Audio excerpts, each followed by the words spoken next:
What you're about to witness defies everything scientists thought they knew about wild cheetahs. A war veteran's routine photography session turned into an encounter that would challenge the very foundations of animal behavior research and leave experts speechless. The morning mist clung to the rolling hills of the Kenyan highlands as former Marine Sergeant David Chen adjusted the telephoto lens on his camera. 3 years had passed since he'd traded his combat boots for hiking boots, exchanging the chaos of Afghanistan for the therapeutic silence of East Africa's wilderness. The transition hadn't been easy. Sleepless nights, phantom sounds of helicopters, the weight of memories that refused to fade. But here, among the acacia trees and endless grasslands, David had found something resembling peace. Photography had become his lifeline, recommended by a VA counselor who understood that some wounds needed more than medication to heal. The methodical process of setting up shots, the patience required to capture the perfect moment, the way wildlife moved with purpose and grace. It all helped quiet the noise in his head. David had spent 18 months learning the patterns of the Masai Mara ecosystem, documenting everything from dung beetles to elephants, but cheetahs remained his holy grail. These elusive cats were notoriously difficult to photograph, their speed and wariness making close encounters nearly impossible. This particular morning felt different, somehow. The air carried a stillness that David recognized from his military days, the kind of quiet that preceded something significant. He'd positioned himself near a watering hole frequented by various species, his camouflaged blind carefully constructed to blend with the surrounding vegetation. Hours of waiting had taught him patience, a skill honed during countless surveillance missions that now served him well in this peaceful pursuit. The first rays of sunlight painted the savanna gold, creating the perfect lighting conditions he'd been hoping for. David's camera equipment, worth more than his first car, represented every penny of his disability compensation and savings. Each lens had been carefully selected, each setting memorized until operating the camera became as instinctive as breathing. He'd learned to move slowly, to control even his breathing, understanding that in this environment, he was the intruder. As steam rose from his coffee mug, David scanned the horizon through his viewfinder. Zebras grazed peacefully in the distance, their black and white stripes creating natural camouflage against the morning shadows. A family of warthogs trotted past, seemingly oblivious to his presence. But it was movement in his peripheral vision that made his heart skip, a golden flash between the thorn bushes, too quick to be anything but what he'd been hoping to see. The cheetah emerged from the bushline like liquid gold poured across the landscape, her spotted coat catching the early morning light in a way that made David's breath catch in his throat. This wasn't the distant sighting he'd grown accustomed to during his months in Kenya. This female was moving directly toward his position with a purposeful stride that defied every behavior pattern he'd studied. David's military training kicked in automatically, every muscle freezing as he assessed the situation. Cheetahs were supposed to be skittish around humans, avoiding contact whenever possible. Yet this magnificent creature showed no signs of the typical wariness that characterized her species. Her amber eyes remained fixed on something beyond his hiding spot, her lean body moving with the fluid efficiency that made cheetahs the fastest land animals on Earth. Through his telephoto lens, David could see details that made his photographer's heart race with excitement. The distinctive tear marks running from her eyes to her mouth were perfectly defined, her small, rounded head held high with an alertness that spoke of supreme confidence. Her chest rose and fell with the controlled breathing of an apex predator in complete command of her environment. This was the shot every wildlife photographer dreamed of, a wild cheetah approaching within range for the kind of intimate portrait that magazines paid fortunes to publish. But something felt wrong. The cheetah's approach wasn't the cautious advance of a curious animal or the aggressive charge of a threatened predator. Her movements carried an urgency that David couldn't quite interpret, a sense of purpose that seemed almost human in its deliberation. She paused approximately 50 meters from his blind, her head turning left and right as if scanning for something specific.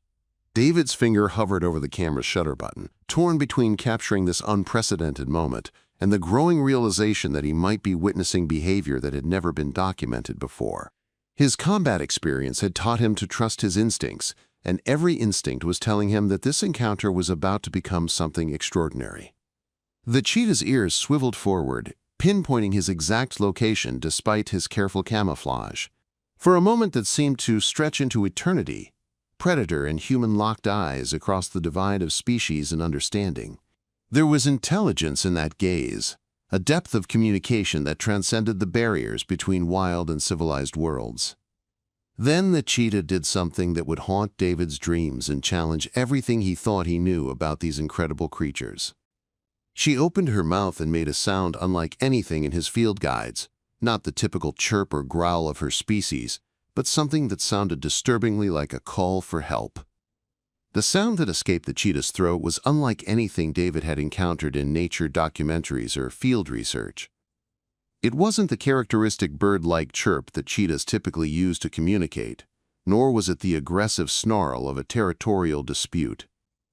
This vocalization carried a desperate quality that seemed to transcend species barriers, conveying an emotional urgency that made the hair on David's arms stand on end. What happened next shattered every assumption about wild animal behavior that David had absorbed during his time in Africa. The cheetah began moving again, but instead of the smooth, predatory gait he expected, she was limping noticeably on her right front leg. Each step seemed to cause her pain, yet she continued approaching his position with a determination that defied her obvious discomfort. Her breathing had become labored, visible even from David's distance, and dark stains matted the golden fur around her shoulder. David's combat medic training automatically cataloged the signs of trauma he was observing.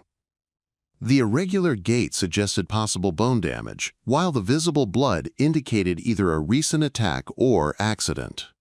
His mind raced through possibilities: territorial fight with another cheetah, encounter with larger predators, collision with a vehicle on one of the nearby roads that cut through the reserve. Whatever had happened, this apex predator was clearly in serious distress. The most unsettling aspect of the encounter wasn't the cheetah's obvious injuries, but her continued approach toward a human being. Every wildlife manual, every expert interview, every documentary had emphasized the same point: injured wild animals become more dangerous, not less. Pain and fear typically triggered aggressive defensive behaviors, especially in predators whose survival depended on maintaining their fearsome reputation. Yet this cheetah showed no signs of aggression whatsoever. Instead, she was exhibiting behavior that belonged in the realm of domestic animals seeking help from their human caretakers. When she reached a distance of 30 meters, the cheetah stopped and sat down heavily, her injured leg held awkwardly away from her body. Her amber eyes never left David's position, and the intelligence behind that gaze was unmistakable. She knew exactly where he was, and, more incredibly, she seemed to understand that he represented her best chance for survival. David felt his worldview shifting in real time. This wasn't just an injured animal stumbling upon a human photographer. This was a deliberate approach, a calculated decision by a creature that should have viewed him as either a threat to be avoided or prey to be considered. The cheetah was asking for help in the only way she knew how, bridging the vast gulf between species with an act of trust that defied millions of years of evolutionary programming. David's hands trembled as he slowly lowered his camera, the weight of an impossible decision settling on his shoulders like the familiar burden of command he'd carried in Afghanistan.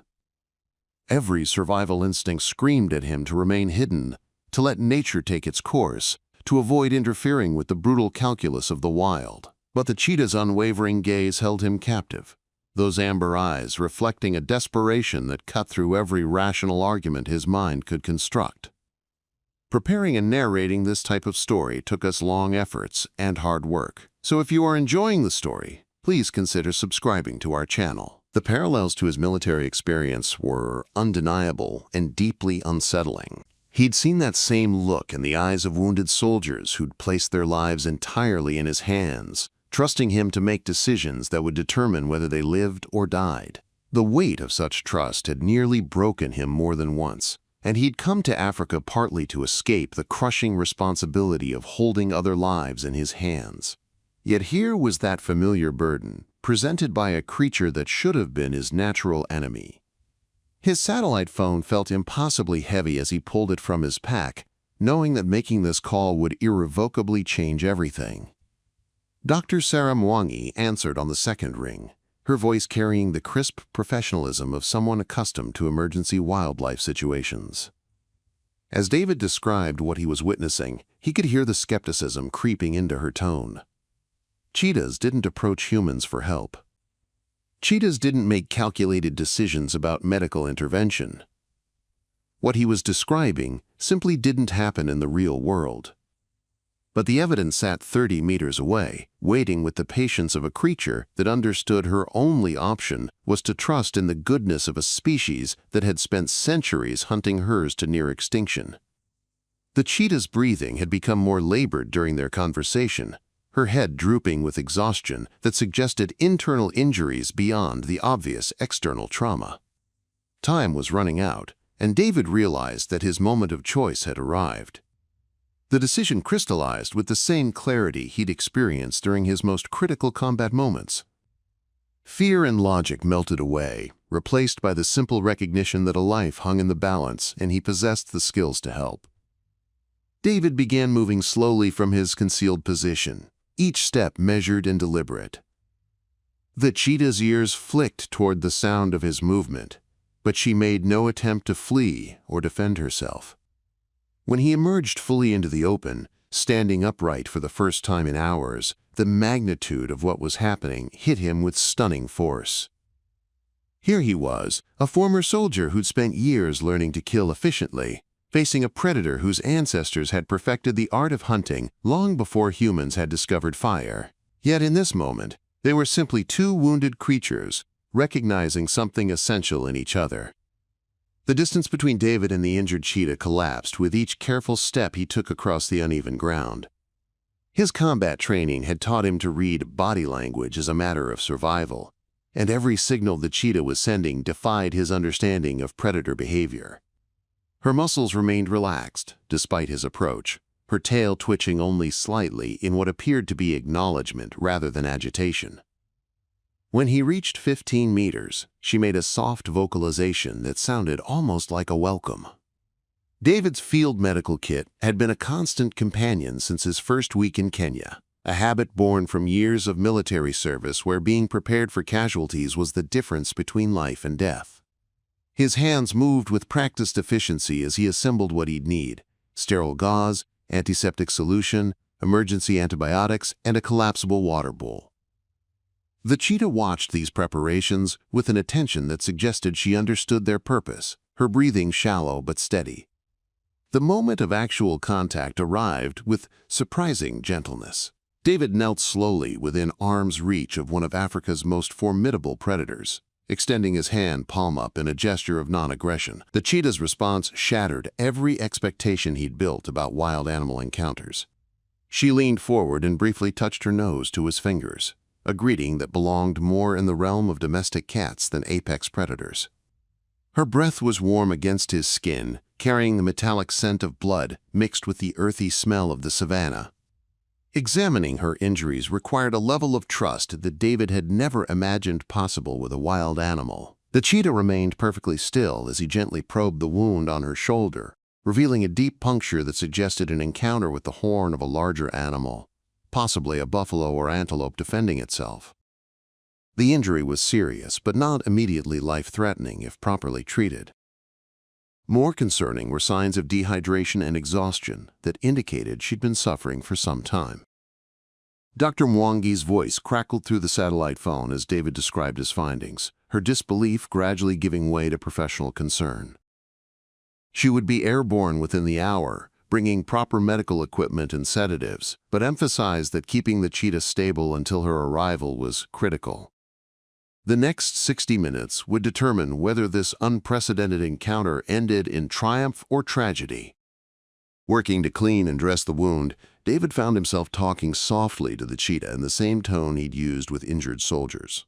She responded to his voice, her ear positioning suggesting she found the sound comforting. When he offered her water from his supply, she drank gratefully, her rough tongue carefully avoiding contact with his fingers in a display of remarkable restraint. This was no longer just a medical emergency. It was a collaboration between species that challenged everything science understood about the boundaries between wild and civilized worlds.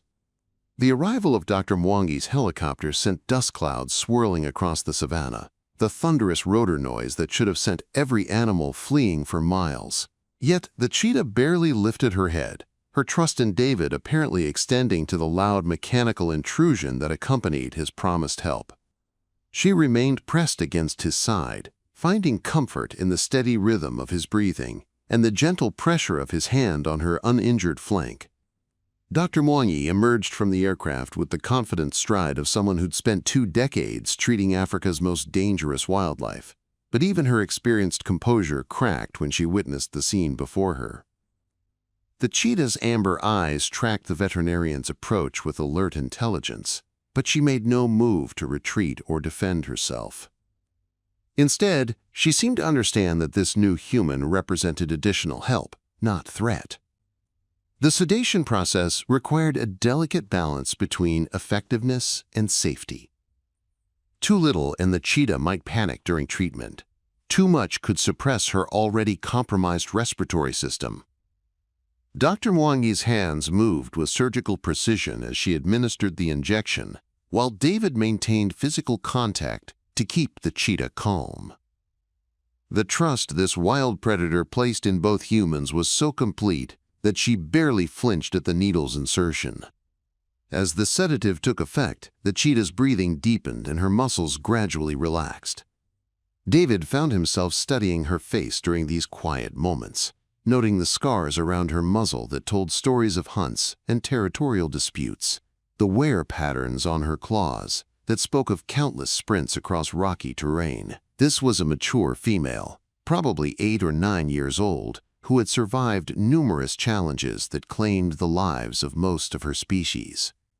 The medical examination revealed injuries more extensive than initially apparent. Beyond the obvious shoulder wound, X-rays from the portable equipment showed hairline fractures in 2 ribs and significant bruising across her hindquarters. Dr. Mwangi's diagnosis was sobering. This cheetah had been struck by a vehicle, probably while crossing one of the roads that increasingly fragmented her habitat. Her survival and subsequent journey to find David represented an incredible feat of endurance and determination. Treatment stretched through the hottest part of the day, with both humans working to stabilize their patient under the merciless African sun. David's military experience with field medicine proved invaluable as he assisted with procedures that pushed the boundaries of wilderness veterinary care. The cheetah drifted in and out of consciousness, but each time she awakened, her eyes sought David's face, finding reassurance in his familiar presence. As afternoon shadows began lengthening across the grass, the critical phase of treatment concluded. The cheetah's vital signs had stabilized, her wounds were properly cleaned and sutured, and pain medication was beginning to take effect. But the most challenging part of this unprecedented rescue was yet to come. The turning point came during the 3rd night, when David awakened to find the cheetah attempting to stand on her own for the first time since the rescue. Moonlight filtered through the medical tent Dr. Mwangi had established near David's camp, casting silver patterns across the recovering predator's spotted coat.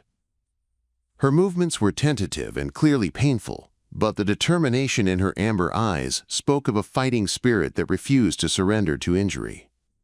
David had barely slept during the 72 hours since the initial encounter, maintaining a constant vigil beside the makeshift recovery area. His own trauma from military service had taught him the importance of consistent presence during healing. Wounded souls, whether human or animal, needed to know they weren't facing their battles alone. The cheetah seemed to understand this instinctively, her breathing becoming more relaxed whenever he was nearby. Dr. Mwangi's morning examination revealed improvements that bordered on miraculous. The shoulder wound showed no signs of infection, the fractured ribs were beginning to knit properly, and most importantly, the cheetah's appetite had returned with surprising vigor. She consumed the specially prepared meat mixture with enthusiasm that suggested her body was finally winning the fight against trauma and blood loss. Preparing and narrating this type of story took us long efforts and hard work, so if you are enjoying this story, please consider subscribing to our channel. What struck both humans as most remarkable was how the cheetah had begun to interact with her environment. She showed curiosity about David's camera equipment, sniffing carefully at lenses and tripods with the investigative nature of her species. When David demonstrated how the camera worked by taking pictures of nearby birds, the cheetah's head followed the movement of the telephoto lens with fascination that seemed almost intellectual. The breakthrough moment arrived when the cheetah took her first tentative steps outside the medical tent. Her gait remained unsteady, favoring the injured shoulder, but she moved with growing confidence across the grass. David walked beside her, ready to provide support if needed, while Dr. Mwangi documented this unprecedented recovery with her own camera equipment. Local Maasai herders had begun arriving to witness what they called the miracle cat, bringing gifts of respect and speaking in hushed tones about ancient stories of animals who chose specific humans as their protectors. Their presence added a spiritual dimension to the recovery process that David found deeply moving, connecting him to traditions that viewed the relationship between humans and wildlife as sacred rather than adversarial. By the end of the week, the cheetah was taking short walks around the immediate area, always returning to David's side when fatigue set in. Her wounds were healing cleanly, her strength was returning steadily, and her trust in her human caregivers remained absolute. But everyone involved understood that a critical decision point was approaching, one that would determine whether this remarkable story had a truly happy ending. The morning David dreaded finally arrived with the clarity of Dr. Mwangi's pronouncement that the cheetah was medically ready to return to the wild. Her wounds had healed to the point where infection risk was minimal, her mobility had improved dramatically, and her hunting instincts were beginning to reassert themselves as evidenced by her intense focus on the small antelopes that grazed near their camp. Yet the thought of releasing her back into the harsh reality of the savanna filled David with an anxiety that surprised him with its intensity. The cheetah had become more than just a patient during their weeks together. She had become a bridge between David's traumatic past and a future he was still struggling to envision. Her presence had given structure to his days, purpose to his recovery, and a sense of being needed that he hadn't experienced since leaving the military. The irony wasn't lost on him that helping this wild predator heal had somehow accelerated his own psychological recovery from the wounds of war. Preparation for release required careful consideration of territory and timing. Dr. Mwangi explained that simply opening the transport cage and hoping for the best could be catastrophic for a cheetah who had spent weeks dependent on human care. The location needed to offer adequate prey populations, water sources, and minimal competition from other predators. Most importantly, the release needed to happen gradually, allowing the cheetah to readjust to independence at her own pace. David spent the final day creating a comprehensive photographic record of their remarkable journey together. Each image captured moments that still seemed impossible even to him. The cheetah sleeping peacefully beside his camp chair, her amber eyes tracking his movements with obvious affection, her gentle interaction with his camera equipment. These photographs would serve as proof that the encounter had really happened, evidence for a story that most people would dismiss as elaborate fiction. The transport to the release site felt like a funeral procession to David, despite Dr. Mwangi's enthusiasm about returning the cheetah to her natural habitat. The specially designed cage allowed the cheetah to see her surroundings during the journey, and David noticed how her attention became increasingly focused as familiar scents and sounds of the deeper wilderness reached her. Her body language shifted subtly, muscles tensing with anticipation that spoke of genetic memories awakening. At the chosen location, a pristine area of the reserve far from human settlements and roads, they established a temporary monitoring camp. The plan called for a soft release, leaving the cage open while maintaining a distant observation post, allowing the cheetah to emerge when she felt ready. David's military training and patience would be tested once again, but this time the waiting would determine not whether someone lived or died, but whether the bond they'd formed was strong enough to survive the ultimate test of freedom. The cage door had been open for 6 hours when the cheetah finally emerged, her movements cautious but purposeful as she tested the ground beneath her paws. David watched through binoculars from his concealed position 200 meters away, his heart hammering with a mixture of pride and loss as she took her first steps back into complete freedom. Her head turned repeatedly toward their observation post, as if acknowledging his presence even from that distance, before she began exploring the rocky outcropping that would serve as her temporary territory. What happened next defied every prediction Dr. Mwangi had made about post-release behavior. Instead of immediately seeking shelter or water, the cheetah began what could only be described as a methodical search pattern around the release site.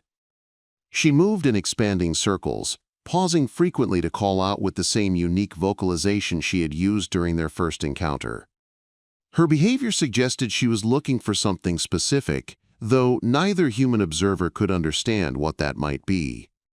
The answer came with the setting sun, when a second cheetah emerged from the thorn scrub beyond the rocky area. David's breath caught as he recognized the significance of what he was witnessing. This was likely the injured cheetah's mate or family member, drawn by her calls after weeks of separation. The reunion was tender and profound, with both cats engaging in extended grooming behaviors and vocalizations that spoke of deep emotional bonds.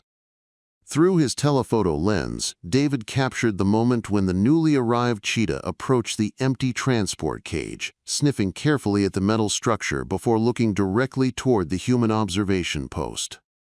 The intelligence in that gaze was unmistakable. This second cheetah understood that humans had been responsible for his companion's return. For several minutes, both cats sat side by side, their amber eyes fixed on David's hiding spot in what felt like a deliberate expression of gratitude.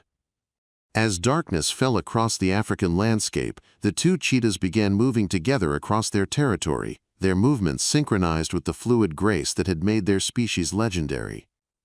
David continued watching until they disappeared into the shadows, knowing that this might be the last time he would ever see the remarkable creature who had chosen him as her healer. The following morning brought an unexpected discovery that would become the final chapter in their extraordinary story. Fresh tracks around the observation camp revealed that both cheetahs had approached during the night, circling the human encampment at close range before departing. Most remarkably, they had left behind a partially consumed antelope carcass, positioned precisely where David had first knelt to treat the injured female's wounds, a gift that transcended species boundaries and challenged every assumption about the emotional capacity of wild predators. Dr. Mwangi's research team documented the cheetah's territory for another month, discovering something that revolutionized wildlife behavior studies. The pair had established their hunting grounds in a pattern that consistently brought them near David's original photography blind, almost as if they were maintaining a connection to the place where their remarkable story began. Camera traps captured images of them resting in the exact spot where trust had first bridged the gap between predator and human. 6 months later, David returned to that same watering hole for what he assumed would be routine photography. As he set up his equipment in the familiar blind, movement in his peripheral vision made him freeze. The female cheetah sat 30 meters away, healthy and magnificent, watching him with those unforgettable amber eyes. For 10 minutes, they simply observed each other across the distance that separated their worlds. Then she stood, chirped once in what sounded remarkably like a greeting, and melted back into the grassland. David's photographs from that encounter became the centerpiece of a conservation campaign that raised millions for wildlife protection corridors, proving that sometimes the most powerful stories are written not in words, but in the language of trust between species. What incredible animal encounter would change your life forever? Share your thoughts below, and don't forget to subscribe for more amazing stories of wildlife connections that prove nature still holds miracles for those brave enough to witness them.